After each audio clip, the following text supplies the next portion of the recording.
बड़े तक नहीं पहुंच पाओ।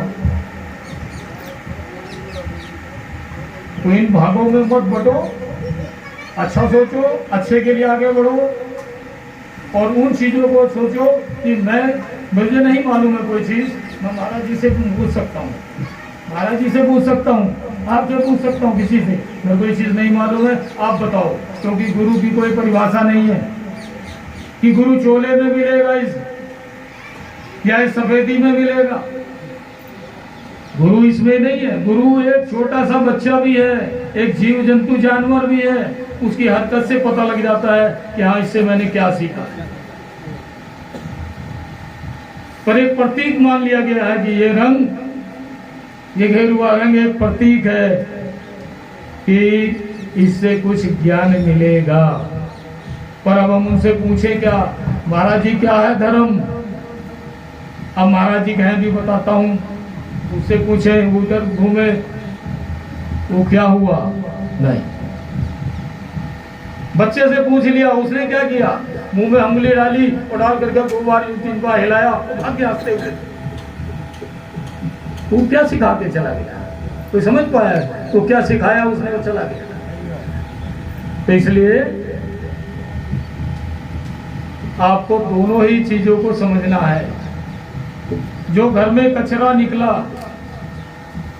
वो भी आपको कुछ दे रहा है, सिखा रहा है, और जो बढ़िया चीज थी जिसको आपने बढ़िया समझ के ग्रहण कर लिया वो तो बढ़िया आपने समझ ही लिया था, पर वो जो कचरा है वो भी आपको कुछ ना कुछ सिखा रहा है, दे रहा है। तो इसलिए किसी चीज को बेकार मत समझो कि इसके पास दिमाग नहीं है। दिमागी तो नहीं है पर शारीरिक रूप से सक्षम है। वो जिसको कहते हैं दिमाग से पागल है, वो सक्षम है। उसने अगर बाजू में पकड़ ली तो हिलने नहीं देगा, वो नहीं हिलने देगा। तो उसमें ताकत कितनी है, वो हिलने नहीं देगा। अच्छे से अच्छा जो है वो हिल जाएगा अगर वहां छोड़ दे भाई। तो इसलिए किसी चीज को बेकार मत समझो, छोटा मत समझो, अपने आप को भी छोटा मत समझो कि मैं छोटा हूँ और छोटा बनने की कोशिश करो, बड़ा बनने की आगे समझो। मेरे को आगे बड़ा बनना है, मैं अपने किसी भी तरीके से किसी के काम आ सकूं, वो जाकर के आप बड़ा बनो। छत्र छाया जरूर है, पर मैं उसका नहीं आई हूँ, मैं उसका नहीं आई हूँ।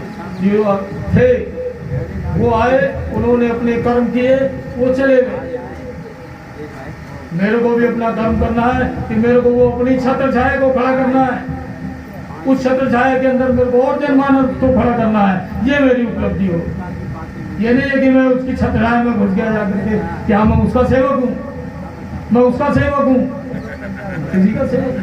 मैं सेवक के लिए तुम्हें तैयार करूंगा, वो सेवक।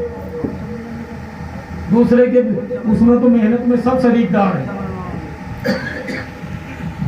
गांव का बच्चा है, नहीं पढ़ पाया या कुछ है, वहां पर भेद होता है। अभी यहाँ भी भेद है, मैं आपको बताऊंगा भेद कैसे होता है। ये कर्मों से साक्षात है। घमंड अपने आप पैदा होता है, हर चीज में घमंड पैदा होता है। गेहूं की बाली खड़ी हुई, खड़ी होते ही वो घमंड दिखाती है, नहीं होती ऐसे दिखाती है। तो स्वयं में घमंड पैदा होता है। घमंड अपने आप, ये कहो कि मैं करूं, उससे नहीं होगा। घमंड स्वयं में घमंड। गाँव का बच्चा नहीं पढ़ा, कुछ नहीं हुआ, उसको सबने हीन भावना से देखना शुरू कर दिया। अरे यार तुम्हें कहा,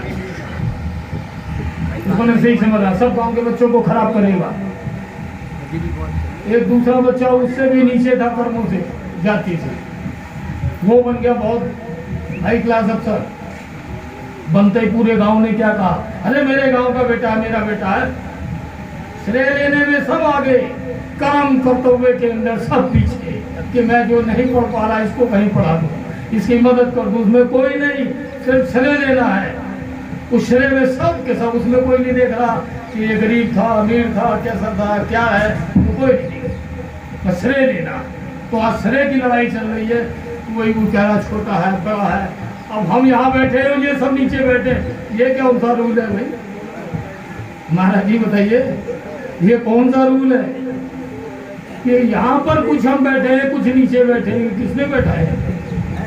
इंजीनियर साहब, ये भेद क्यों? ये भेद क्या? ऐसा वो नहीं है, भेद हम स्वयं पैदा कर रहे हैं। इसलिए भेद को नहीं करना है कि हमें ये करना है, दिमाग से काम करना है, शरीर से काम नहीं होता है। दिमाग से काम करना है, दिमाग से काम करना है। इसलिए अच्छी चीज को समझे, अच्छे के लिए चलो, मिलजुल के चलो। महाराज जी की उम्र को देखते हुए, उनकी जज्बे को देखते हुए, उनके साथ अभी कुछ प्राप्त करने की सबकी जो है इच्छा होनी चाहिए कि अभी उनसे हम कुछ ले कुछ सीख ले। क्यों इतनी उम्र में दौड़ रहा है गाड़ी लेके, वो किसी करके उसको पट दौड़ाई जा रहा है। किस लिए? किसी तुम सबको, सारे सब लोगों को कुछ रास्ता मिल जाए। तो ज्यादा ना कहते हुए मैं इतना ही कहूंगा। बाकी मैं कोई संत नहीं, मैंने कोई क्या कहते हैं कुछ सीखा नहीं भक्ति, ना मेरे को कोई पूजा पाठ आता है, ना ही कुछ। बस इतना ही है।